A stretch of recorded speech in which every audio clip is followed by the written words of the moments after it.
Hey, what's going on, everybody? Welcome back to Guys on Sports. The Super Bowl's in the books. We lost. We lost big time. But we're here. The world lost. The world lost. We're back. We'll touch on the Super Bowl a little bit. And we're moving on with our positional fallers and risers. This week, we're talking about tight ends. We'll talk a little bit of draft strategy.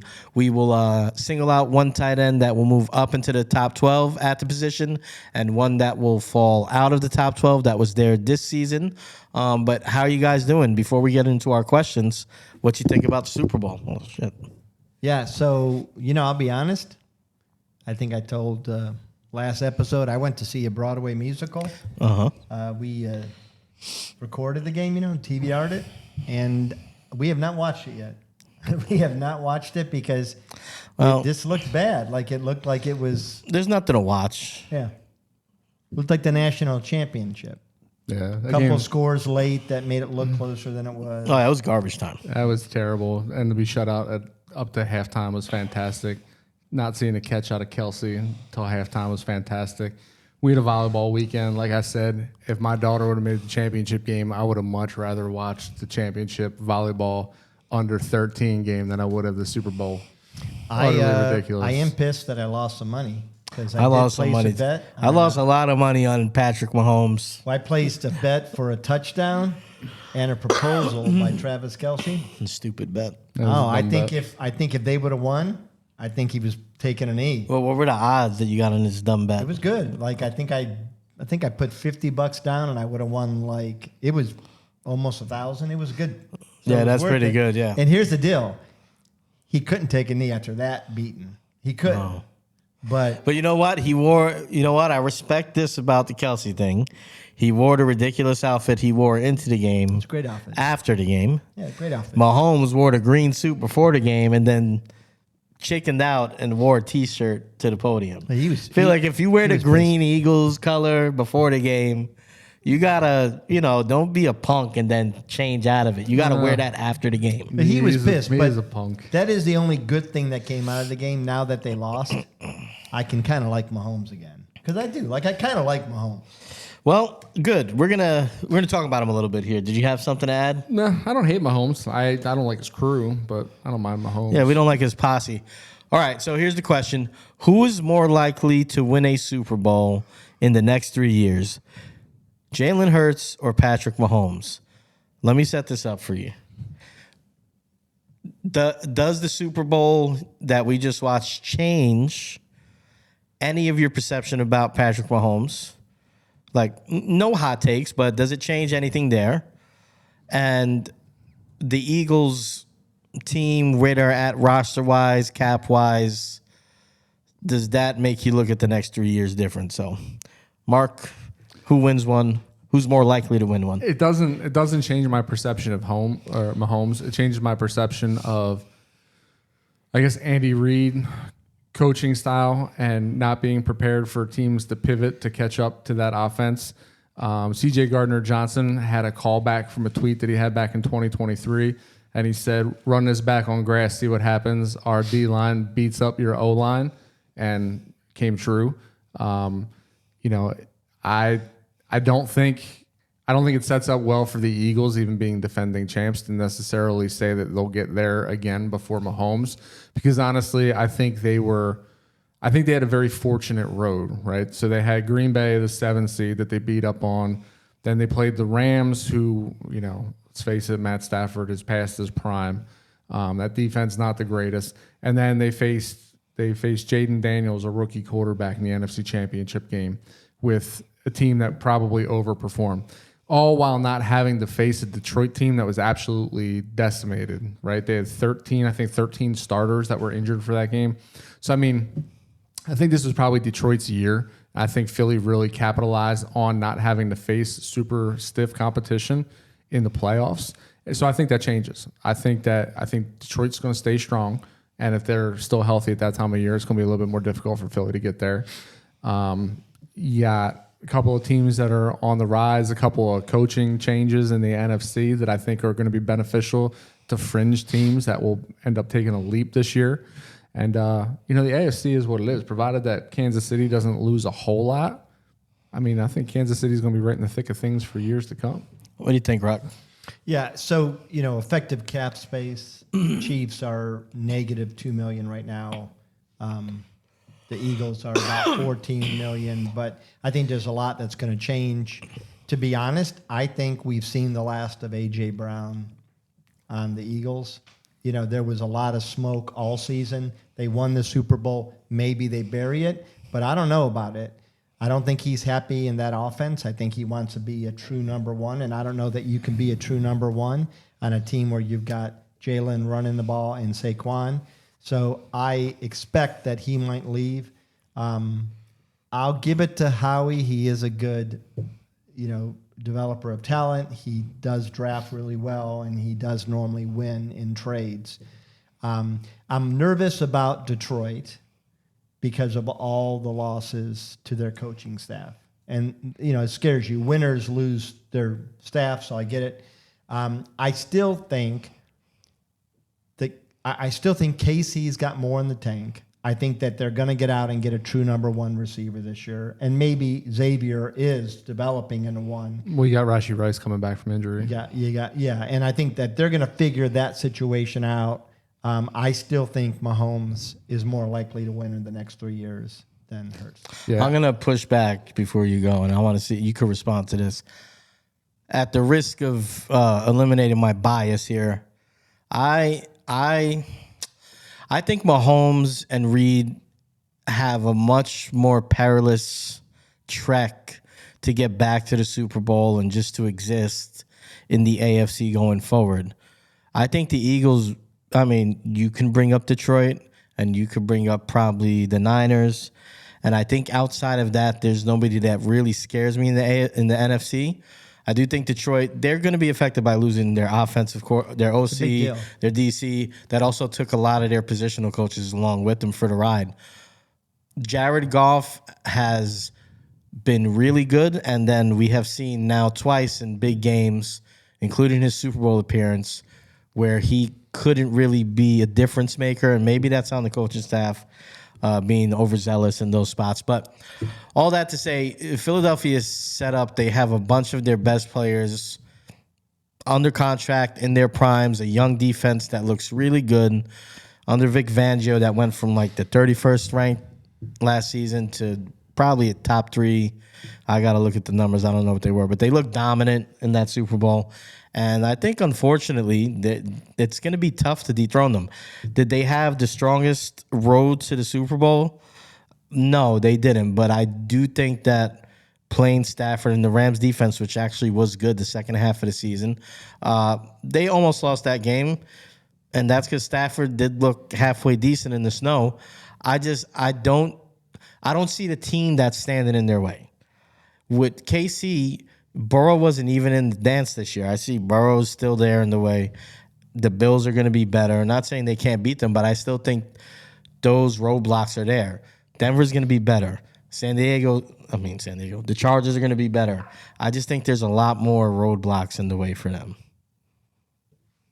Well, you could go ahead. So you feel Hurts has a better shot? Yeah. Hurts, I think they have a better shot. Yeah. And you, what was your final? Yours? Mahomes. I don't think the Eagles have as easy a road as they did this year back to the Super Bowl. Even in the Super Bowl, you're facing. That offensive line was dominated by the Eagles' defensive line, but they were also missing 2 starters as well. Well, they were, and they'll fix it. Like, I trust Andy Reid a lot more than I trust Nick. That's fair. And the thing with Nick Sirianni too. He showed what he is in the Super Bowl. Even he's a people pleaser. He's a placater. You saw the play before the turnover that led to the A.J. Brown touchdown. A.J. Brown threw another tantrum at Nick Sirianni. So what happens? They get the ball in plus territory inside the red zone. Very first play, they run A.J. across the field and get him a score to shut him up, to make him happy.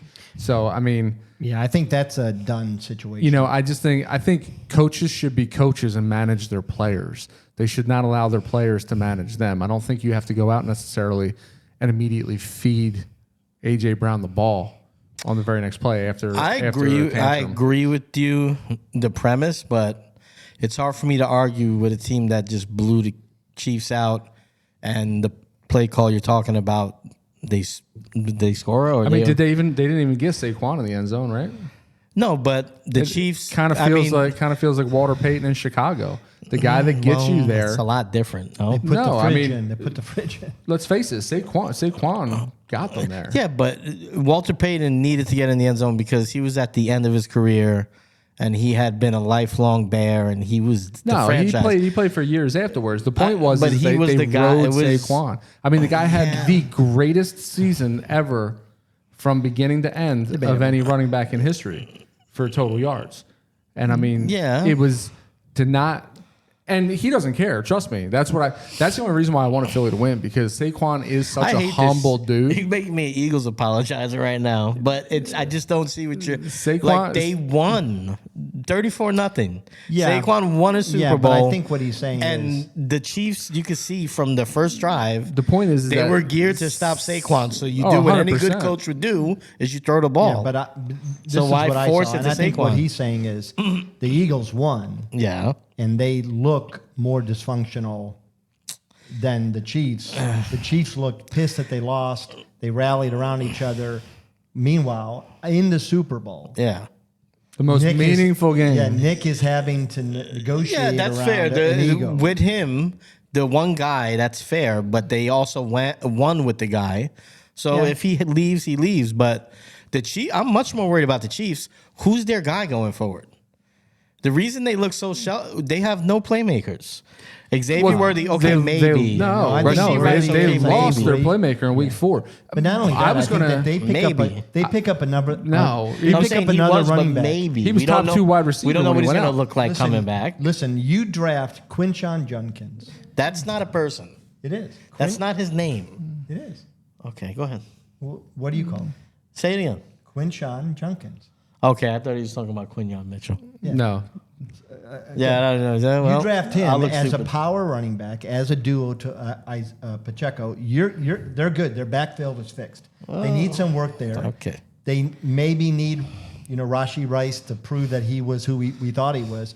I don't see, and they're going to pick up a couple offensive linemen. People want to play with the Chiefs. They do. And the Eagles. They don't need to pick up a receiver either, because you're going to get Rashee Rice back. You have Xavier Worthy, who is an absolute playmaker. Then you still have, you have DeAndre Hopkins that you still have to give credit to. You have Marquise Brown that you still have to give credit to. And right behind Kelsey, Noah Gray is no slouch. That offense. I'm not worried about that offense. I'm worried about that offensive line. Because aside from staying healthy, they're probably going to lose 2 major pieces this year, and one of them to Chicago. Chicago was courting their right guard to come to town. All right, moving on. Sorry, I prolonged that. All right, so the second question, and we'll be quicker about this, hopefully. I think this year we've seen a little bit of a shift. I think the reason I'm leaning into the Eagles here so heavily is that I just like the roster construction. It reminds me a lot more of an early 2000s, late 90s style of play with strong defensive, offensive line, a solid. This is something I've argued on the show before, just having a good quarterback as opposed to needing to have a top 3 one and building a great roster around them. The question is, are running backs back in style? Are we going to start to see the copycat league that the NFL is lean more heavily into building around a solid trench game with a special running back that could carry your team and not rely so heavily on drafting, these once-in-a-lifetime quarterbacks? You see Jahmyr Gibbs, who could probably be a bell cow. You see Saquon Barkley. Derrick Henry has been doing it for quite a while. Are we going to see a shift coming into the draft and going forward the next few years? I'm going to say the traditional running back, the traditional bell cow running back is gone. Now, it does poke its head up with certain teams. You got a few teams. You named Derrick Henry. You named Saquon Barkley. I agree with that. I'll push back like crazy on Jahmyr Gibbs. I think what you saw with the Ohio State backfield is what most pro teams are going to go. And that is Trevion Henderson, who's a speedster. He's got some hands and can probably go 12 to 14 runs a game and be healthy all season. And then you mix them with a brute like Quinshon Judkins. I think you're going to see more of that. So I think running is back, but I think a bell cow back, still going to be few and far between. I think a lot of teams are going to go with this thunder and lightning approach. See, I don't think running backs ever went out of fashion. I think what happened is the NFL slowed the market down when they adjusted. There was a couple of perfect opportunities, right? It was a perfect storm for them to be able to adjust. Yeah, Le'Veon Bell, who was demanding a lot of money at the time, to leave Pittsburgh after, not necessarily doing a whole lot and then threatening a holdout. You had that go back to back. And you also had McVay, when he came to the Rams, kind of say, it doesn't matter who I have back there, I'm still going to be a perennial championship contender, right? When they let Gurley walk, and he just showed that they were going to keep producing a good offense. So I think it was a perfect storm. But I think the teams that have been tried and true are teams that do rely heavily on their running backs. I think there is nothing more special in the NFL than a dynamic running back. Somebody who can get you the short, tough yards. And say running backs, because I love the Montgomery Gibbs approach. I love the approach in Tampa Bay, where not only really not even two, they had really three. They definitely had one that was a feature back, but then you had White, who came in, and I'm blanking on the other guy, Sean Tucker. Sean Tucker, thank you. Yeah, but I mean, you can push back on that and say Baltimore. Derrick Henry proves that all you need is that one back. The Derrick Henrys of the world, who he's special. Buffalo didn't do anything really special with Ray Davis and the other guy that came in towards the end of the season into the playoffs. It was pretty much the James Cook show. Yeah. So, I mean, I think you can get away with having that one every down back. I think it's I'm not saying you can't. What I'm saying is in a 17-game season, really, before another season or so, it's going to be 18 games. That's what Goodell wants. He's going to make it 18 games of pounding. You're just going to have several running backs. But I mean, the point that is also being buried here is that we're talking about, even when they are backs that split, it's still at least one dynamic running back, though. Yeah. I mean, that's what I'm saying. Like, I don't think it ever went out of fashion. You need a very dynamic running back. I think it did go out of fashion, not like the way it should be, but like you said, they devalued the position. So big time. What I'm saying is that it is the NFL tends to follow trends. So seeing as what happened with McCaffrey going to the Niners, how he affected them. Saquon, and Jahmyr Gibbs, I know you're going to push back, but he's going to be that guy next year. Josh Jacobs was the difference maker in Green Bay, getting them to the playoffs. But the reason, so now there's committees that are split, and then there's a guy and a guy that spells him. Those are two different thing. So I think that's what you're talking about, where you have your guy that gets 70% of everything and a guy that gives them a breather and is there on when there's two back packages, stuff like that. And then there's a traditional when you have two just regular guys. My point is that if this starts changing in the NFL circles, as far as maybe they're going to give the top end running backs a little bit more money. Maybe in the draft, you're going to start getting drafted in the second, late first round again instead of the fifth. And then maybe at high school, that guy that changes to wide receiver in college or, whatever, maybe he wants to play running back. And then you start getting better talent back at the position, because this trickles all the way down to the high school level. Because when you're the best player in your state and you're trying to see where can I make the most money, you're going to skew to wide receiver, cornerback, in those positions. If the running back's starting to get paid and it's a glamorous position, again, you're going to skew to be in the backfield, and then you get higher, more capable guys in the draft that you could draft higher and be a bell cow. You lose talent at position when nobody's paying the position. I don't disagree with you. I don't think running backs will ever be paid as well as wide receivers. I don't think so either, but they don't have to be. They have to be paid better. Yeah, you're saying they get paid better. And I think, but what's better? So like Nick Chubb, he's coming off a pretty devastating. Well, that's a terrible. But that's it. Like, he'll be lucky, I think, to find a contract somewhere. Yeah, but that's why it's a bad example. You got to be looking at guys that aren't on their fourth knee surgery. The average lifespan of any running back in the NFL is how many years? But I think you're 4 to 5. I think you're making the point. That's the reason why you have to pay the really, really good ones. Let's take a Josh Jacobs. Is his 7th year, 6th or 7th year? What is it? Yeah. Something like that. Josh Jacobs long in the tooth for running back, right? He deserves to be paid next year. Like, so he hasn't been injured. Like, that's why Chubb's just a bad example. What I'm saying is when these guys hit the market this year, they got paid. People went out and paid them. So if they get paid this year and They didn't get worked, paid any. Okay, so what did Saquon get? Saquon got 13, I think. Okay, $13 million. What did the number one wide receiver get? Oh, I don't know, probably like 21, 22. No, it's more. It's almost like over $30 million. Okay, well, Saying. that's not you're missing the point. Well, but the point I'm trying to make is every year there's another running back. I can name 5 to 7 running backs right now coming out in the draft that I'm excited about. Yeah, I know that's fine. I can but name 30 Isaac wide Guerrero, receivers, who you though. talked about last year. But how many difference makers? That's what I'm saying. So out of the 7 running backs that you're saying, there's not 7 difference I makers. think legitimately there could be 7 difference makers this year, but they're probably going to have 6-7 year careers at best. But that's crazy to say. I'm Who crazy. was your guy? You were big on Guerrero last year. Yeah, and All I'm right, still but big on Guerrero was a guy that could come in and play well. Guerendo's not Christian McCaffrey.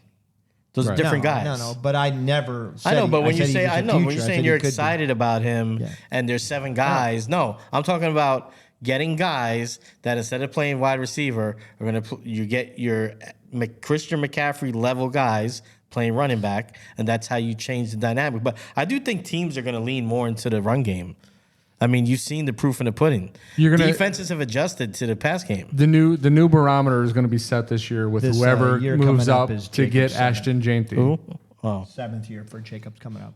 Whoever gets Ashton Jainty is saying, here is our bell cow. Here is our every down back. We're moving up in the draft to get him, and we're going to pay him. And this is the year, I believe, that's going to lend a hand to resetting well, I the think market. you're seeing it across the board this year. The touchdowns are down.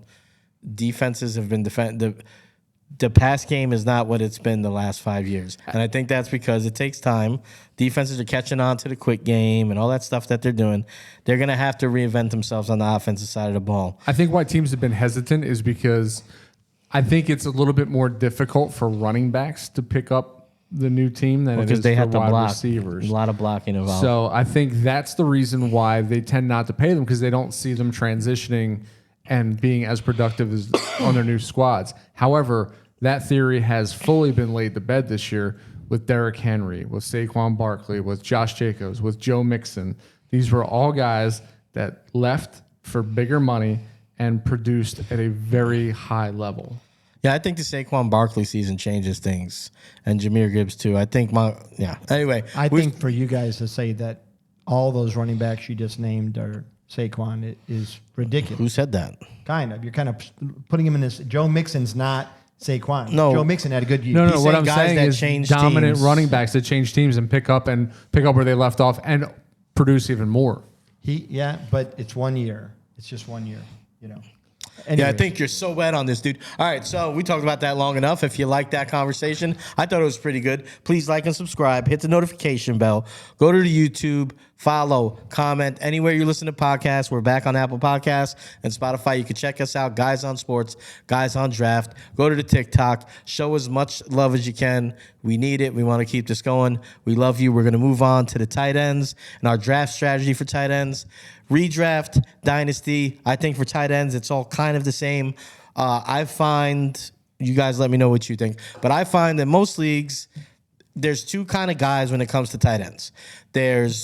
I'm going to go get one of the top 3-4 guys very high, or I'm going to punt and I'm going to wait. So my question is to you, I'll go to Mark first, is where do you put the value on the tight end?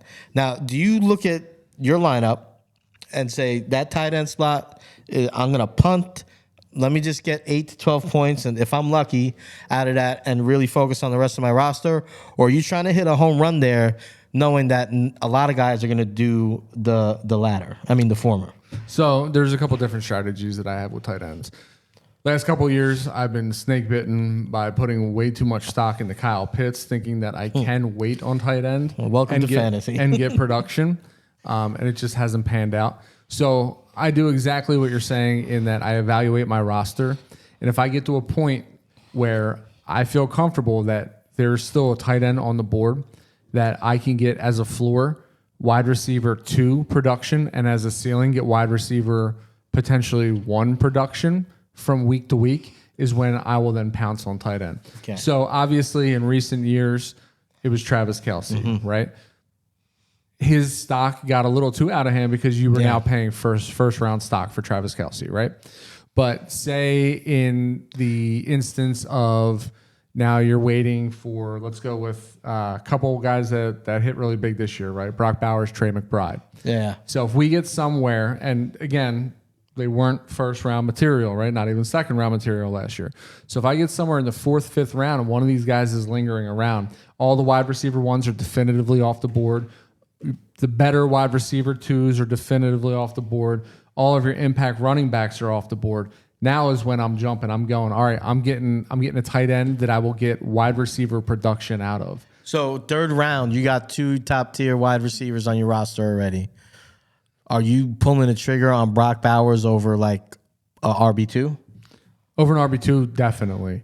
But if I'm making... Because you're low-end RB1, let me think. upper tier RB2 in the 3rd round. All right, so unless we're you're saying- at the very top. So if you're going by that theory, then you're going with a 0 running back theory to start out of the gate. If you have two dynamic wide receivers, now you're debating Brock Bowers or... Or you can flip it the other way. I'm just saying, if you've already, say you got 1 top tier running back, I'm just saying you got 2 players on your team already. 3rd round, because I feel like Kelce, before he got crazy, he would routinely go 3rd to 4th round. But 3rd round, let's put it 3rd round. Brock Bowers, most catches in the season. He's going to be super hyped this year, right? Yeah.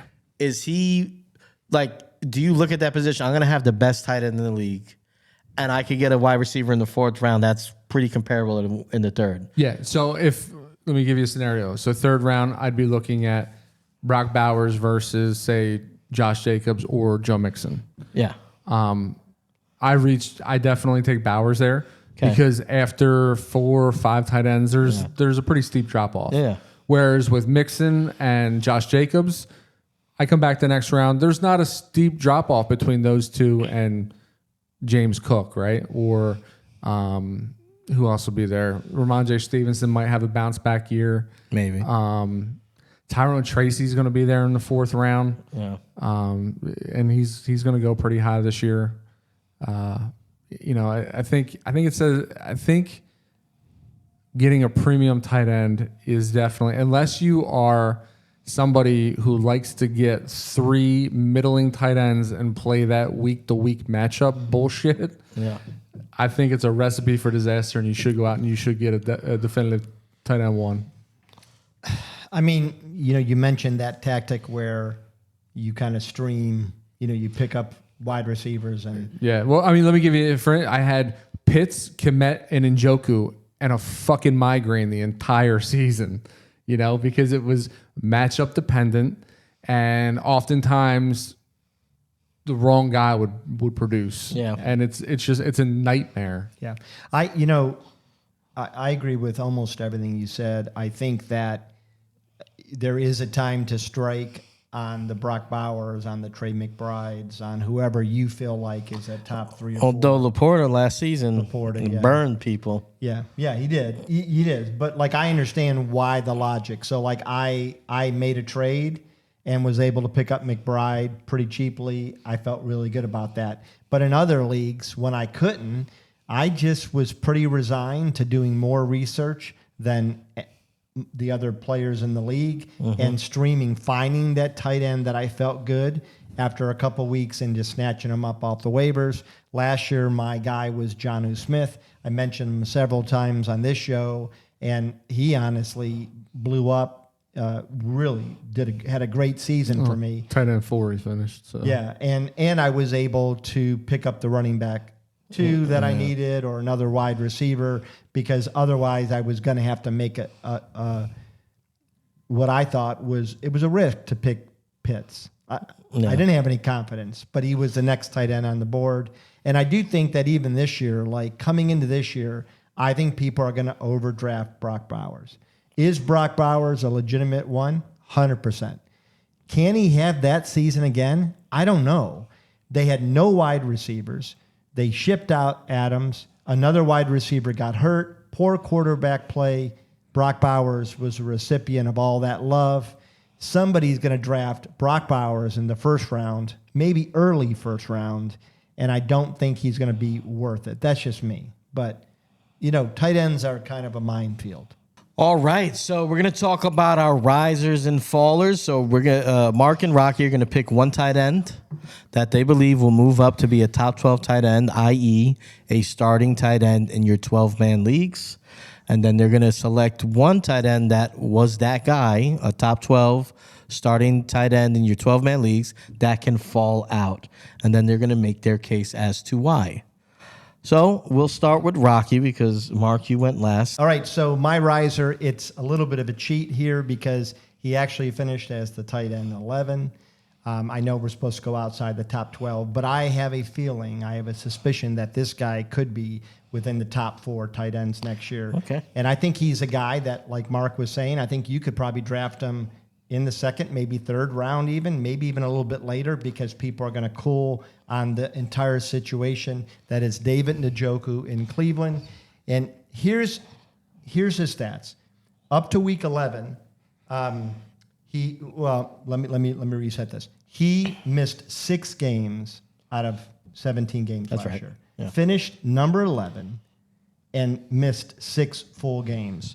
In his other games, he had 19, 26, 17, 14 points. 6 out of his 11 games that he did play, he had double-digit fantasy points, and he was playing with absolute trash at quarterback. That's not true.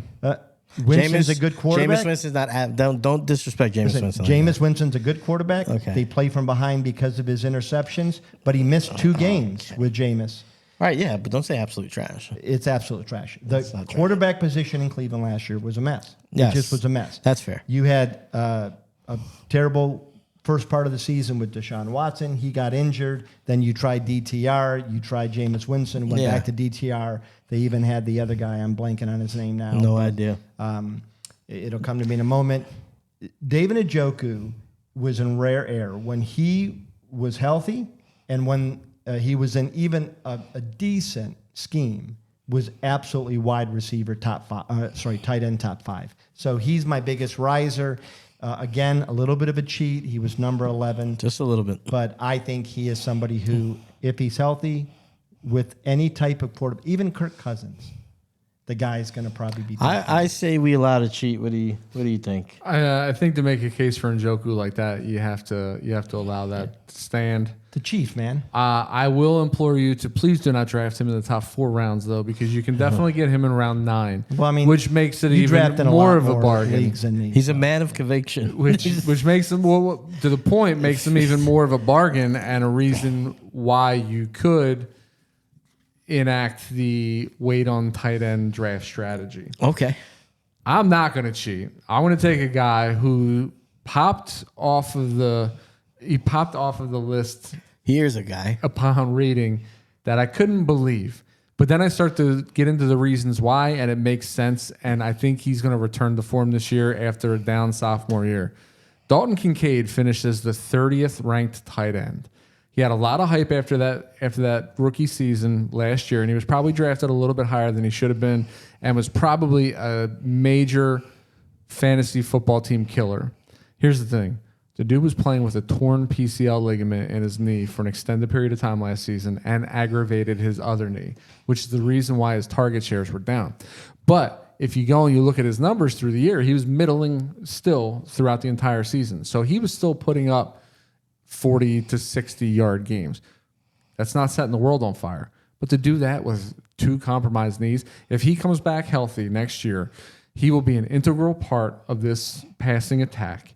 You're going to have Keon Coleman. I think they should move on from Amari Cooper. They may bring somebody else in. Khalil Shakir looked to be the part. But that's an offense that is definitely set to run a lot of plays out of the backfield and also hit a lot of seam routes with their tight ends. We didn't see that a whole lot this year. Yeah. And every year I think we keep saying that, Buffalo does a good job of getting their tight ends involved, and the more they do, the more successful they are. I don't think Kincaid finishes at 30. I think you're probably going to get a steal with Kincaid unless you play in a league with some savvy dudes that ended up jumping on him in the top 10 rounds knowing that he plays a lot better than being 30th ranked. if you're playing in a league of novices, you're talking about you're going to get Kincaid at a major discount around 13, 14, 15.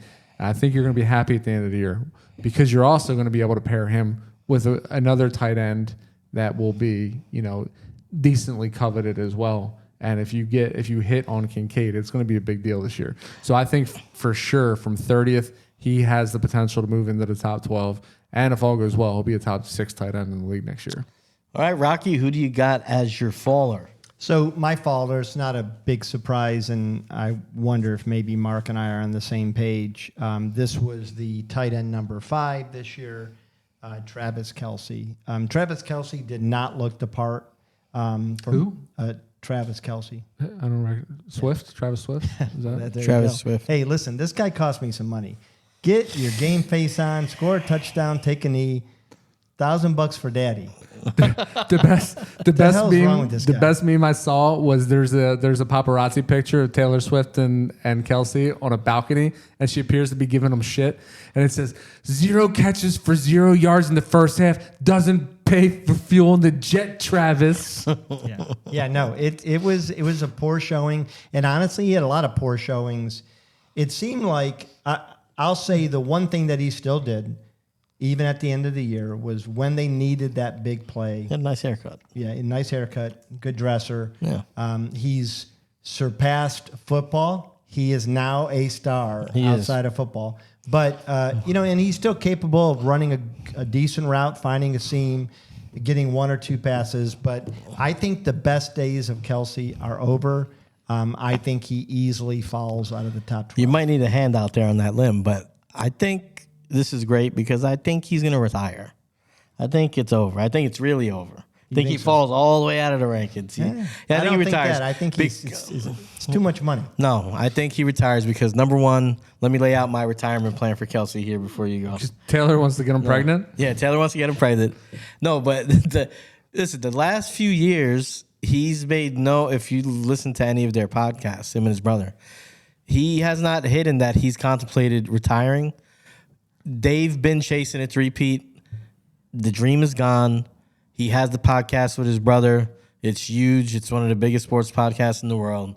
He's got his girl. They're going to cool out. I think it's over. I think he's There's retired. no way that he retires without You're crazy. without doing 1 lap in Cleveland. No. And that's a Cleveland move. The Cleveland It is a move Cleveland is move to you pick trade a number 1 pick for a Kelce who's, you know what? He would definitely retire then. You can get Jason and Travis. No, he would I'm telling retire. you, this is a Browns move, but he has also mentioned wanting to play with the Browns one Not anymore. He has on. Taylor, dude. I the Browns. I think that's terrible. It's the Browns. Shout out to his beauticians as well. There's been no one in the history of the NFL that's had a bigger glow up than Travis Kelce, for sure. You like how he looks. He looks a lot better than when he came in the league, that's for sure. That's true. I will say this. I seen somebody on looks like a ESPN playboy. breaking down some plays from that Super Bowl, and bro looks old. Yeah. There was a catch across the middle. He caught the ball. He went right down. Like, no fight. They were down. It just... Well, he was never based on speed. His game was never based on speed. It was... Who's saying speed? I said he, Well, what I'm he didn't saying try is- to break it was a his tackle. I ability said, to get Rocky. open. Yeah, it was. Well, to me, he was great at running certain routes. He knew how to get open. He knew the defense as well as he knew the offense, found the seams. Old...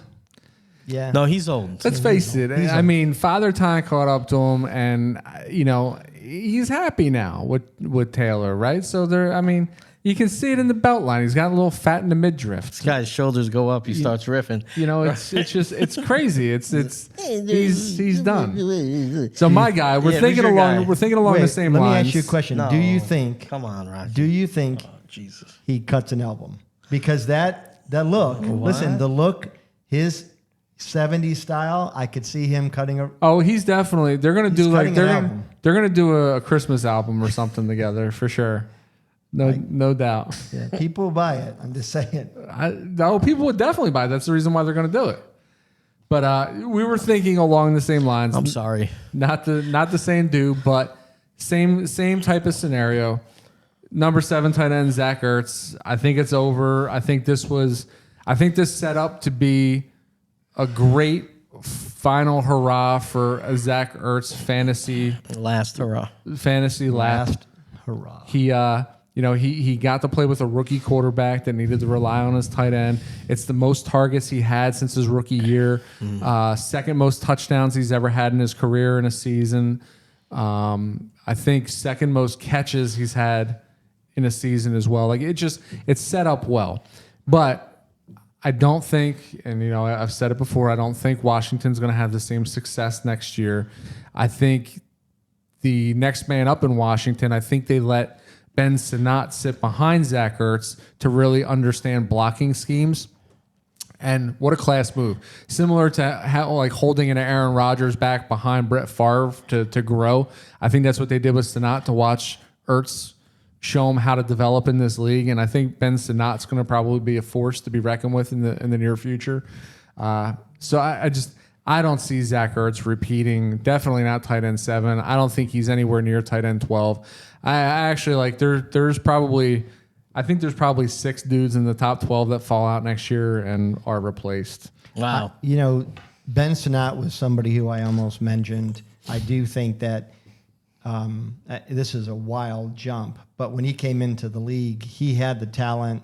You're right. He couldn't adjust to the blocking schemes that are needed for a rookie quarterback. But if you saw most of his snaps were around that. They do not worry about his ability to get open and catch passes. Well, I mean, case in point, in the championship game, that fake punt, they went to him. They relied on him catching a pass from Tress Way, for Christ's sake. So that says something, right? That says this guy, A, is going to get open, and we trust him enough to try to get him the ball. We know he's going to bring it in. Yep. Sinnott's got very, very, very reliable hands. All right, guys. Well, that's the show. But before we go, we're going to play a little bit of Do You Remember? So I'm going to put up a couple tight end pictures here. I don't know if I have 4 or 5 of them.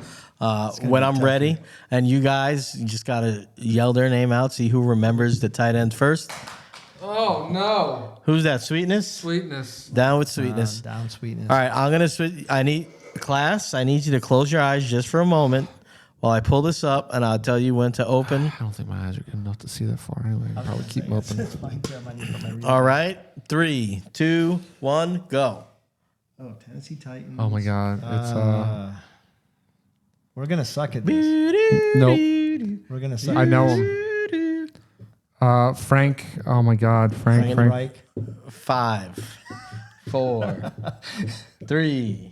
Just take a guess. 2. I can't. Wiley. I can't think of a Tennessee Titan. You had the first name right. I know. I'll give you that. I'll give you 5 more seconds to get the last name. Oh, my God. Tight end. He played with McNair a little bit. Yes. You're going to kill yourself when you hear his last Frank name. Weish. Frank Wiley. 3. Frank. Reich, something like that. 2. Right. Frank. 1. Frank Wycheck. Oh, my Wycheck. God, man. I had the, You guys ready? Yeah. Unbelievable. All right, here goes number 2. 3, 2, 1. This is Who's that hunk of man? Carolina. This is Greg Olson's the only one worth Greg mentioning. Olson's the guy I'm thinking. No, It's not Greg Olson, When no. you hear his name, you're going to remember. This is a Del Home guy. What era? Is that What era? Manhurts? Del Home. Jake So we're Delhomme. They talking went to the about- Super Bowl. Oh, my God. This is the guy who's got like a super long last name, too, right? Nope. No? I'm not I good thought you with guys would these. get these. This is a ridiculous pool. No, it's not. No, it's not. This is. I didn't look these up to find out their names. You guys should know these. That's. 5. Don't know. His name is an alliteration. I'll give you that. 5. Not helping. Nothing? Jimmy Johnson. Wesley Walls, guys. Come on. You guys don't remember Wesley Walls? No. That's great. I mean, I remember him now. But 3, Tight ends 2, are harder. 1. Oh, it's Ben Coates. yeah. Oh, Ben so Coates. that one's easy. Yeah. What the fuck? You guys wanted. Come on. Well, I mean, there's a difference between giving us an absolute stud at tight end versus who. I don't even You remember want the all- last you want guy's all name. layups? Wesley Walls. You guys are football. That's all guys, you got? right? Just 3? No, I got more. Who Oh. said? What are you talking Oh, about? all right. Who told you to move? How many more you got? I got 2 more. Ready? 3, 2, 1. I know this. Come on, Oh, dudes. gosh, I know this. This is Matt Shaw era. Dude, stop putting out white tight ends. They all look the same. They have numbers. They God, play I with know teams. this. I know this. All right, so all these guys, even though they weren't superstars, they were the starting tight ends for multiple years. So they weren't there one season and they're gone. They were there for 3-4 years. They're all guys that were on your fantasy team. You streamed them for sure. I know this guy. I can't think of cannot who remember Shaw the name. played with.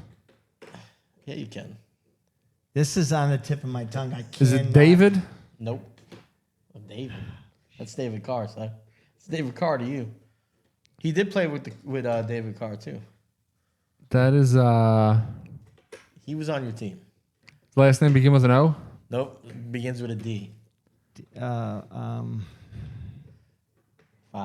It's here. It's right there. He's got Dickinson? it. Dickinson is a good pull, but no.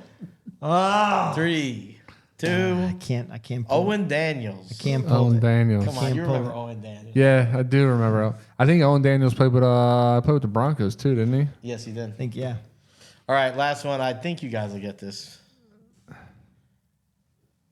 Okay. 87. I know. I can see this guy catching a pass. He played.